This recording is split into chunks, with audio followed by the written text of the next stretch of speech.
Ray LaHood and the AT&T and the 90%, and I like the personal story of the guy that was dressed in black that you couldn't see at night because it was dark. That was a good story, and you had to scream. Good stories that went with your statistics and made them come alive, so that was good. Your concrete actions were good. I hope people follow them. Don't know that they will.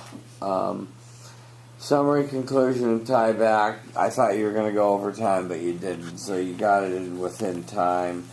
What were your goals? Are they here somewhere?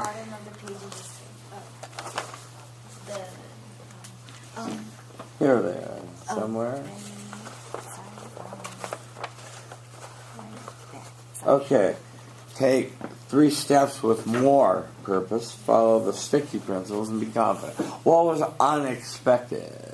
Well, I think a lot of the stats, the Rose Bowl correlation, but I also tried to kind of include a little humor with the Demi Lovato to McGraw. But that was just a celebrity, just a side note. Okay.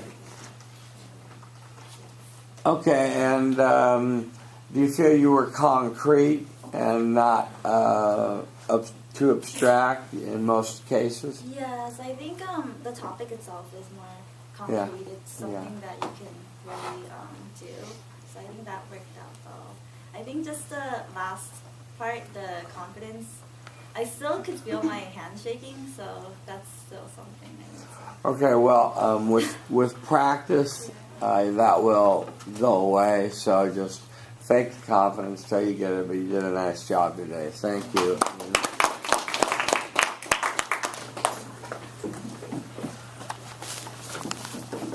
Okay, next. We have an I will go.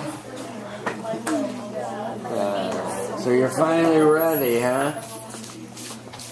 You've gotten up the courage.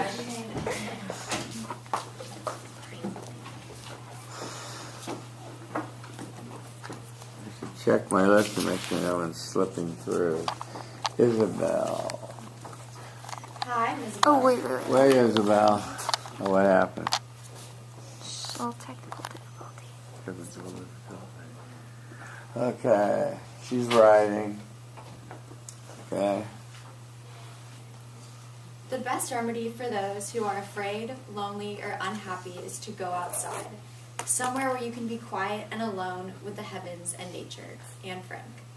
Whether it's the smell outside after it rains, the distinct reds of a December sunset, or that profound silence that you feel in the depths of the forest, the wonders and beauties that I experience when I go into nature are infinite. I find that it's too easy to get lost and trapped in the indoor world of concrete and urbanization that I have lost the serenity that only nature can provide me. I find that there's just no greater therapy than a day in the mountains or a night under the stars. So that is why today I'm here to persuade you to go outside and experience nature. I will provide 2 reasons and 3 actions, along with benefits that will follow should you choose to adopt these actions. As stated in the 2013 Annual Review of Environmental Resources, the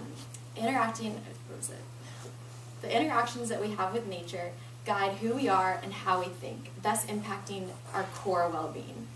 Our core well-being is kind of a hard statement to make.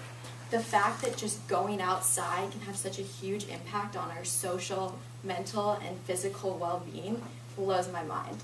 So that's why today I want to just talk through the benefits and through the actions that you can take to get nature back into your life.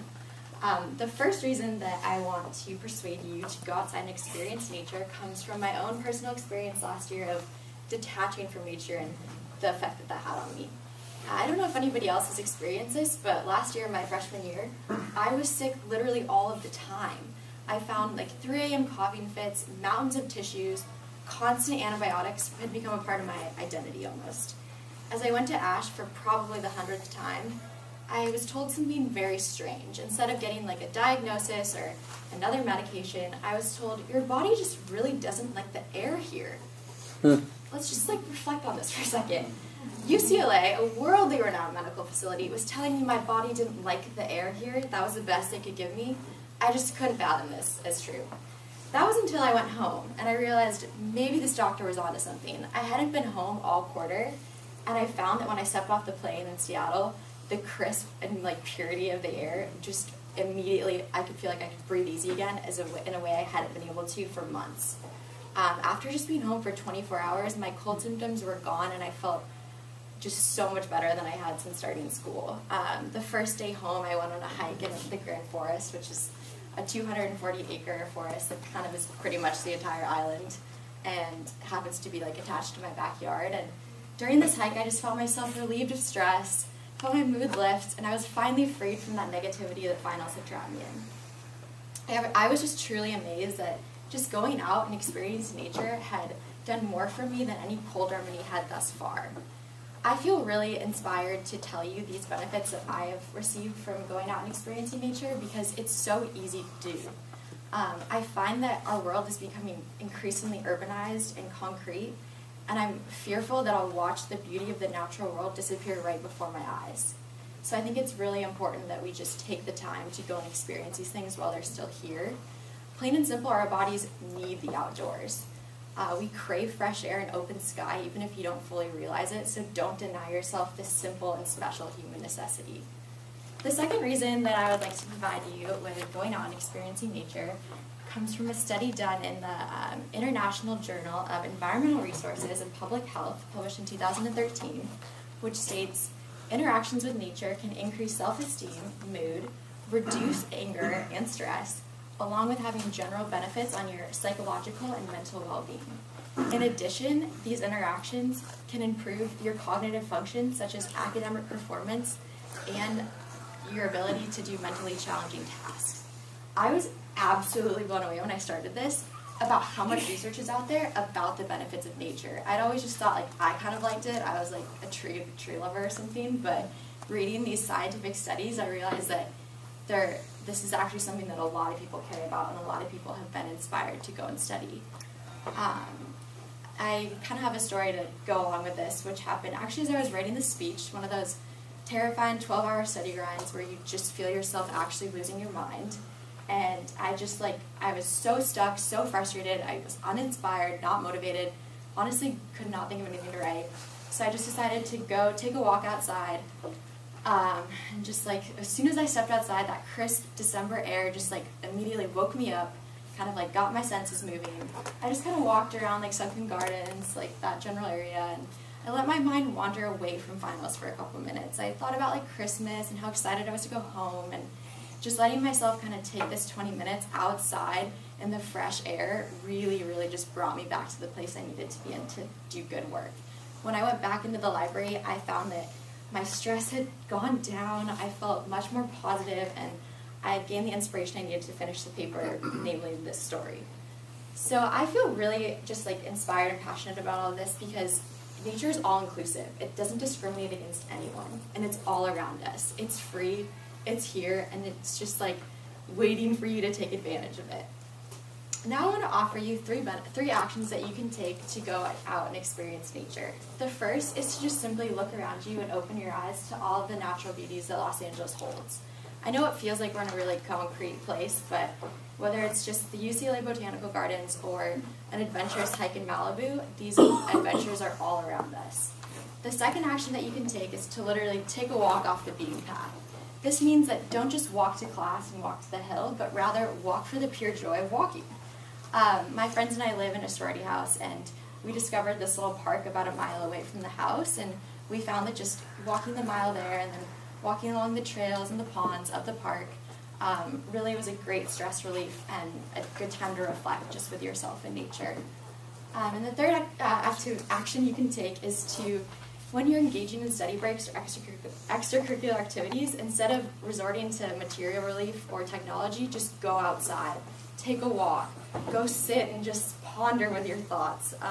Don't just always stay inside and let yourself be confined. I can guarantee you that leaving the dreariness of YRL in your dorm room will make you feel better. And then the benefits that will follow these actions are increased mood, self-esteem, positivity, overall happiness, reduced stress, anger, and impatience. You won't hate everything your roommate does. and you'll just feel so much better inside, I can guarantee you. In summary, I have shown you 2 reasons and 3 actions that you can take along with benefits that will follow should you choose to go outside and experience nature. There should be no doubt in this room that this is something I feel really passionate about and that I want you all to go and try. As stated in the annual review of environmental resources, these interactions with nature, the positive effects have been unequivocally documented. So just really listen to me and just go give it a shot, and I guarantee you that your mind and body will thank you.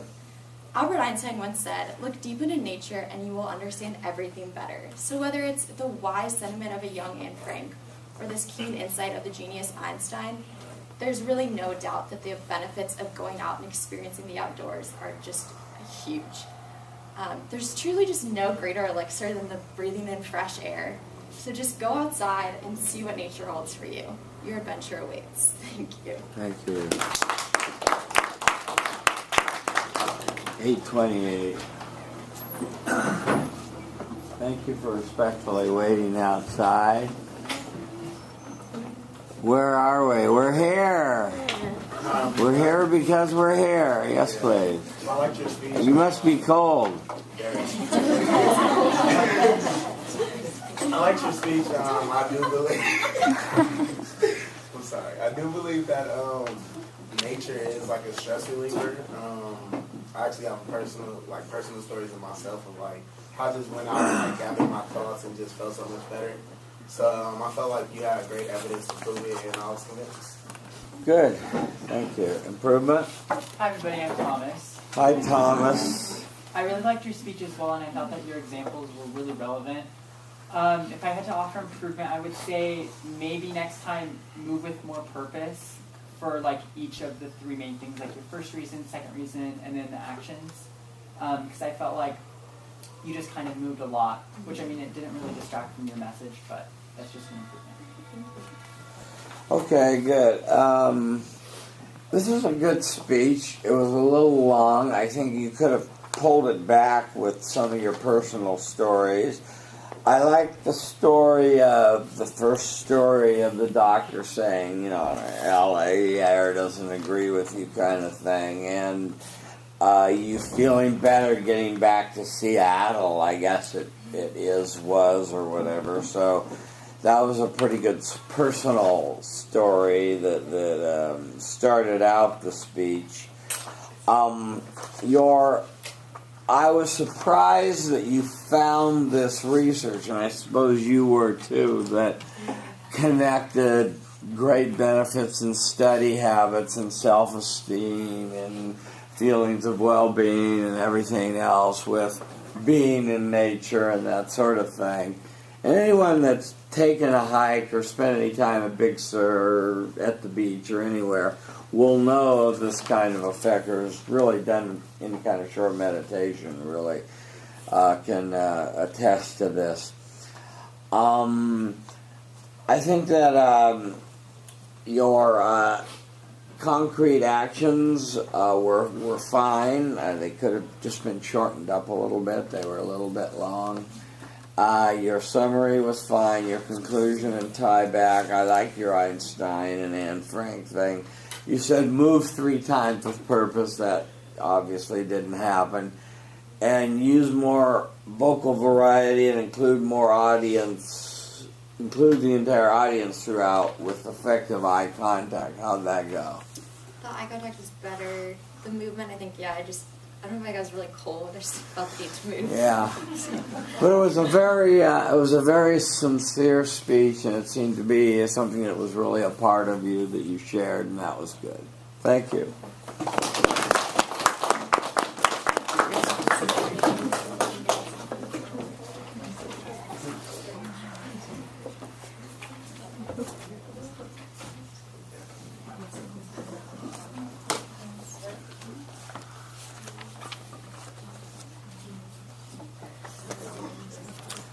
Hi, how you doing, Sam? Ready to rock and roll? Yeah. How many are left? Just one? Yeah, I have 2 after. What? I've after him. You have 2 to do? No. She has one to do. Yeah. Yeah. All right, let me start with the question. What does carbon monoxide, lead, formaldehyde, ammonia, hydrogen cyanide, arsenic, and DDT all have in common? Well, for starters, they're all incredibly poisonous. Some of them require hazmat suits to handle safely, and a lot of them cause cancer. One thing you might not know, though, is that every single one of those chemicals, and about 4,000 more, are in cigarettes. Carbon monoxide is often found in the exhaust of cars. Lead paint is outlawed because of the negative health effects it has on people. Formaldehyde is used to preserve bodies. Ammonia is in fertilizer. Arsenic and cyanide are the two most poisonous things known to man, and DDT is an outlawed fertilizer because it causes cancer. Now, even though all of these are in cigarettes, according to the American Cancer Society in 2014, about 4.2 million people in the U.S. still smoke cigarettes. Today, I want to persuade you to not become one of those 42 million and not start smoking cigarettes. Now, it shouldn't be too difficult to not start smoking anyways. I mean, it's pretty easy to see that smoking causes not only cancer, but lung infections, asthma, strokes, etc. And not only that, but it causes more wrinkles and for the teeth and yellowing of the teeth, which I know is important to many of you LA people.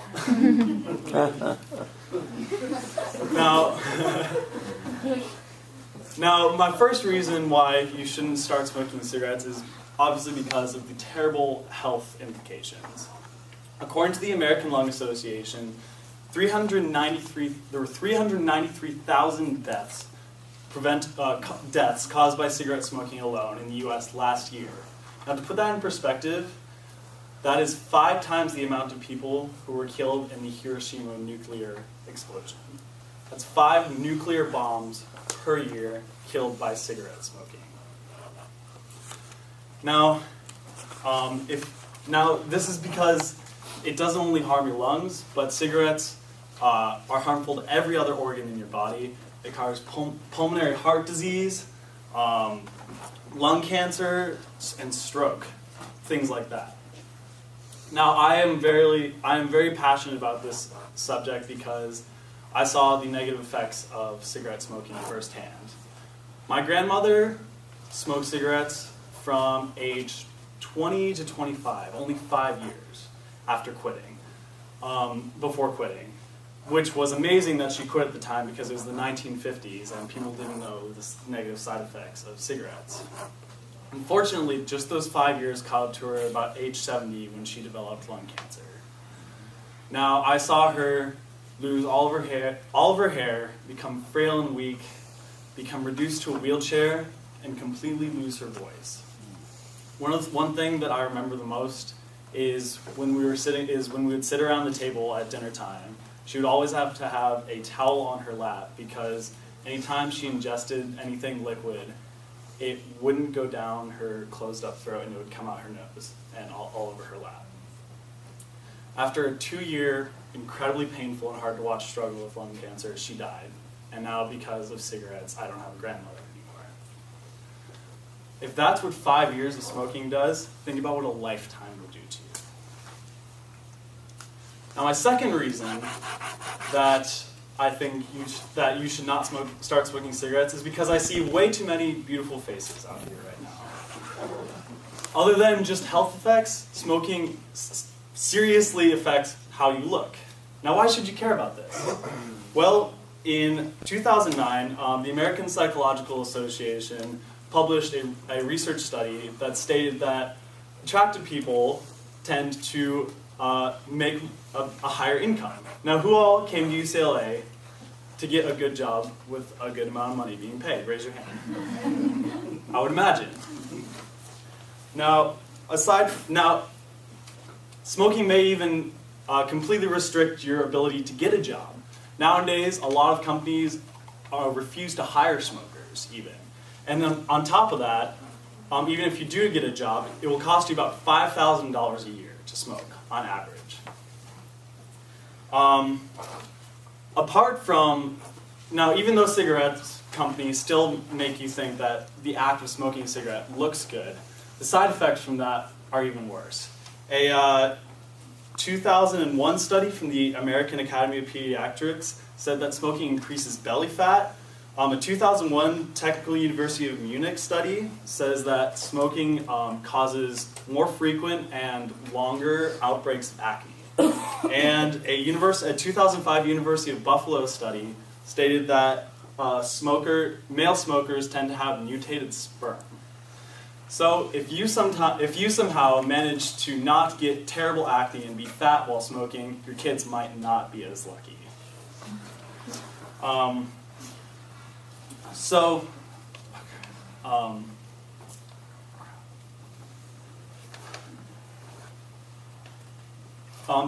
think about this. So you should not smoke because think about when you wake up in the morning, how you want to look your best, but how terrible it feels to have a new zit on your face every morning, or to not see any positive impact of 2 weeks of working out. Being good looking makes you happier, and being happier is a very good thing in life. Now I will give you 3 things that you can do to not smoke cigarettes. First off, don't even smoke just one cigarette. A University of Auckland, New Zealand study stated that 25% of people who smoke just one cigarette show immediate addiction signs, and 35% will show signs after the first month, just after one cigarette. Secondly, you can resist peer pressure. I personally know how easy it is to resist peer pressure, even though it seems hard. I've personally been offered more cigarettes than I can count, and I, to this day, am proud to say that I've never smoked a cigarette. It's really easy, and if your friends are the type of people that will only accept you if you do something like smoke cigarettes, you probably need to get new friends. Thirdly, you can just do a simple Google image search for the effects of cigarette smoking. And make sure you have a trash can next to you, because you'll see pictures of holes in people's throats, rotted teeth, and even hair growing on the tongue. In conclusion, I hope that I'm pretty confident in saying that my speech has persuaded you to not smoke cigarettes. So you wouldn't purposely inhale carbon monoxide, eat lead paint, drink battery acid, or formaldehyde. So why would putting them all together and lighting them on fire and putting your face in the smoke be any? Thank you.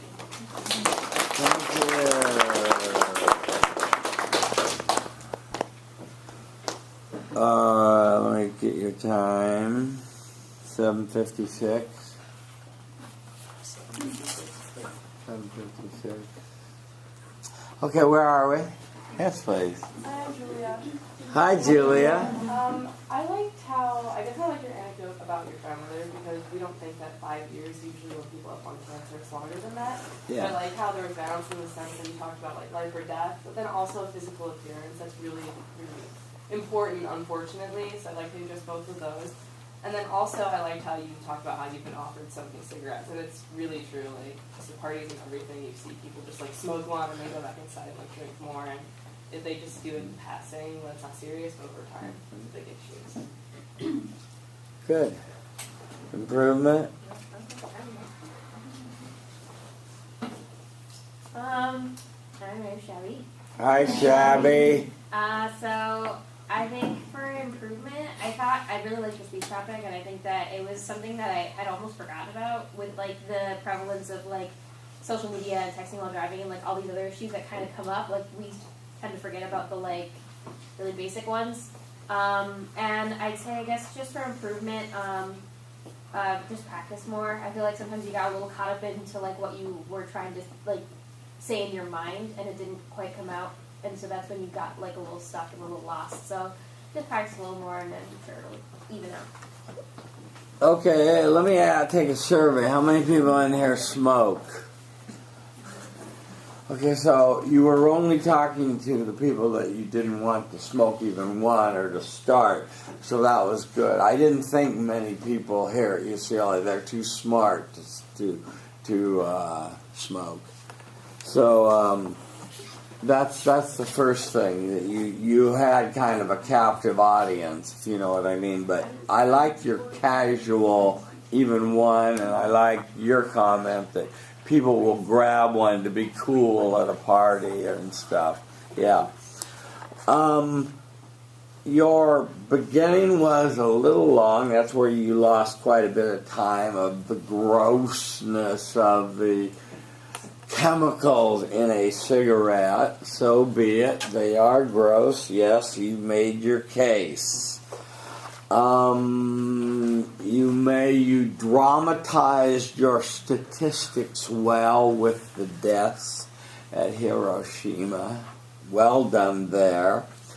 You personalized the harm with your grandmother, and most people think, oh, you can quit after 5 years and everything will go back to normal and you'll live happily ever after. Wrong. And so that was a good story there. On your second reason, I guess, you were appealing to the vanity of the class, that it used to be really, cool to be a smoker. Everyone had a cigarette in their mouth, Jack Nicholson, etc. But it really isn't very cool. It's, it's very uncool, and it leads to a lot of ugly, harsh things that will happen to your body, as you pointed out in these very vivid studies, muted sperm and belly fat and wrinkles and the whole bit. So that was good. I think that your actions, the first one was the best one. Don't even try. Don't even take one smoke. Get new friends. I like that a lot. I thought that was good. You said your goals were less vocalized pauses, know the content better, and stay within the time limit. How'd it go? Well, I don't think I did vocalized pauses. I'm not sure. Yeah. No? Okay. I did have that one large pause when I was stumbling, but that was because of the second two things. I still need to know practice more and you need to trust yourself so you don't have a note card there. I just had so many statistics that I wouldn't remember all of the places. But trust yourself that you can do them. Other people had quite a few and they did it without it, and you have the kind of mind that you can do it. You just need to stretch a little and trust yourself that you can do it. Overall, you did a good job. Thank you.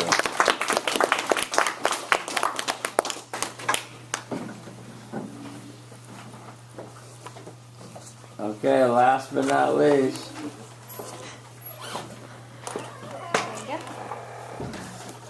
Is that everyone? Mm-hmm. Okay, good. So we have to collect, as soon as you're done, we'll have to collect 2 things from you.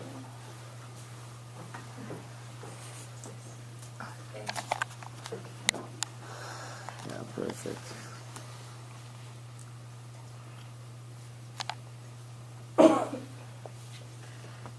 Hi everyone, I'm Zoe. Hi Zoe. So, how many people in this room are wearing socks today? Alright. Now I want you to think about what kind of socks you're wearing. I'm guessing most of you are wearing probably a plain white, gray, or black sock. And you're probably wondering, why does she care if I'm wearing socks, or why does she care what they look like? Well, socks tend to be the most overlooked part of a person's outfit, but they should not be underestimated. Today I want to persuade you to step up your sock game. I will give you 2 reasons why you should do this, 3 concrete actions, and benefits you can take if you adopt my proposal.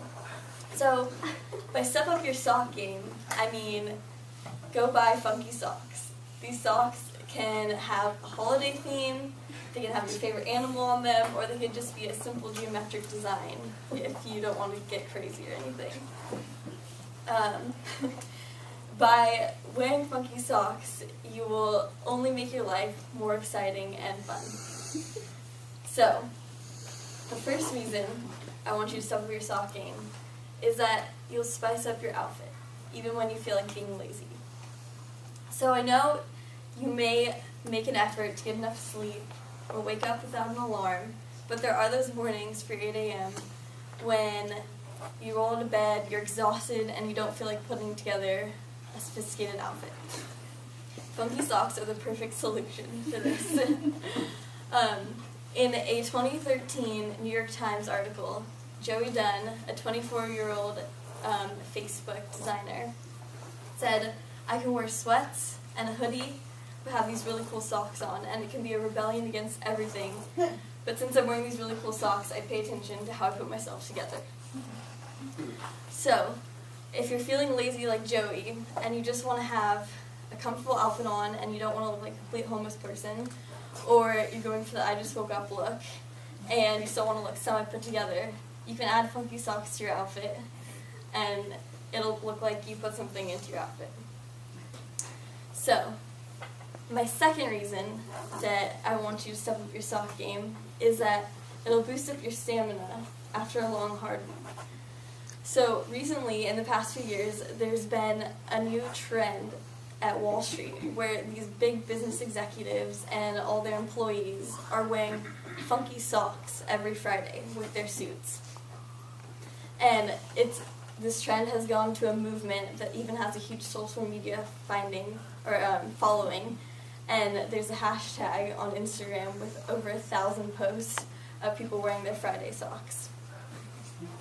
In a 2012 article from Business Insider, Joshua Wenner says that after a 60-hour, 4-day work week, I can look forward to putting on my Friday socks, and it boosts up my mood and gets me through that last long, hard day. So as we're all in finals week and the stress is dawning over us, you can look forward to putting on a pair of funky socks at the end of the week to get you through that last hard final or that last long, challenging day. And it'll take some of the pressure off of you and allow you to just relax and have a little bit of fun. So, now I'll propose 3 concrete actions you can take to step up your sock game. Number 1, go out and buy socks. If you don't have a lot of money, because we're all pretty broke college students, you can still go to the local CVS or Target in Westwood and buy socks for under $2 that are fun. Or if you don't feel like walking to the store, you can type in any kind of sock you want to on Google, such as bacon socks or cat socks, and find them to order. Second, once you have those socks, wear them. They don't have to be super revealing, you can conceal them a little bit, but they still add fun to your outfit. And third, wear them with confidence, because I assure you people will love them, as long as they don't have anything offensive on them. So, in summary, I have told you 2 reasons why you should step up your sock game. I've told you 3 concrete actions you can take, and the benefits that you'll get if you follow my proposal. So, and there should be no doubt in the room that wearing funky socks can only make your life more exciting and fun. So, as it's getting colder, as we can already tell because this room is freezing, and the stress of final weeks is dawning on us, wearing a pair of funky socks can only lighten your mood. It can make it so you can wear a comfortable outfit and still look put together, and your feet will be warm.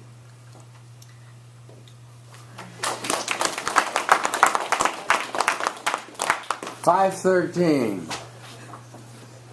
Hi, I'm Shelby. Hi, Shelby. I really like your speech because it was very unexpected, and I thought it was a really funny topic. It was a great last topic out of all the speeches. I like your idea, and I like how you brought up the Wall Street thing, because you lent credibility to your idea that a bunch of Wall Street execs are wearing funky socks. So it's totally cool. So yeah, I like it. Improvement. Hi, Lauren. Hi, Lauren. If I were to offer any criticisms or something you could probably work on, I wasn't too sure if you moved with a purpose. I feel like you kind of stayed in that center area. So maybe if you looked around the room or made eye contact more strongly, that might help. Okay. Let's start at the top. You started with a rhetorical question, and you asked whether people, what kind of socks they're wearing, white, gray, or black, which is the most common of socks. Now, are you wearing your Friday socks now? Are you an example of funky socks? Oh yeah, they're my smart socks. We can't see them, but they're underneath the boots. They're great. So we'll take your word for it, right? Yeah. Okay. You had a unique topic. There's no question you followed the format. It was kind of funny, and people were tittering throughout, so that was good. I wasn't sure about your significant statement about, I think it should have been more for an expression of individuality for individuals, not so much of how to do it. On your main body, your first point, you actually found a New York Times article, so that was impressive, and so it shows that this is trendy, and you talked about homeless people too, so amazing. On your second topic, on your second reason, you actually managed to quote the Business Insider, where the guy got to wear his Friday funky socks. So I guess this is a real ritual in business to be able to wear garish socks on Friday and show off and be crazy and expressive. So that was good. So this was a fun speech. Your actions, I suppose, were good. I think you kind of skipped over lightly your benefits, although you mentioned it in your summary. Yeah, okay, so give the benefits. Your summary or conclusion topic, you had 7 minutes, you used 5. You said have good energy, have vocal variety, and have effective gestures. How'd it go? I felt like I had more energy, but maybe I used too many gestures. I don't know. What do you think, class? I think, given the nature of the topic, you had some reason to be a little more gregarious, so that was good. So you did a nice job. Thank you. All right. Can you collect the exams, and you collect the? Here, I'll give you the. Wait, here's my exam. You collect them by and put them in these things by number 1 through 6. Okay. What do you want me to click? The papers? Yeah, the papers.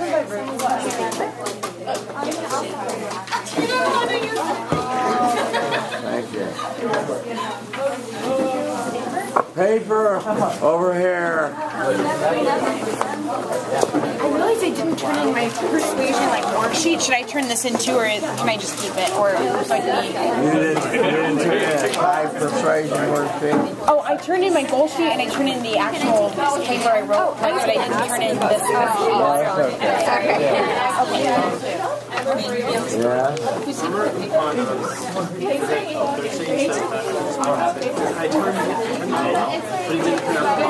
Oh yeah, okay.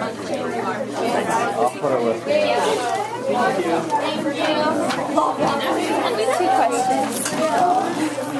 So do I not have to return? What? Do I not have to send in a persuasion? If I just did it today, I don't have to do it. Yeah, to do it over here. Send it to me by email. By email? Okay. And then I asked if my water bottle spill on this. Do you think this will be okay, or should I do you have No, that should be okay. Do we have another? paper? This should be okay. It's pretty flat. Yeah, just right here. Are they? Wait, my references page. Wait, Professor? Yeah. My references page, I just noticed I forgot to print it out. And it was connected on my paper. Can I email it to you? Or? No? Yeah. Yeah, is that fine? Also, I did an APA format. No, someone's going to interview. Yeah, that's fine. It's fine all I want. Okay, are you sure? Because Yeah. it's APA format. It's APA, that's what I wanted. I know it said MLA on the thing, but I said APA on the syllabus. Okay, That was a confusion. so can I email you the references sheet? Yeah. And then, did you want the... Give this to, So it's you're gonna. So it's okay then, right? yeah. And then, did you want the eval form for persuasive speeches? Yeah. Okay. All right. Thank you.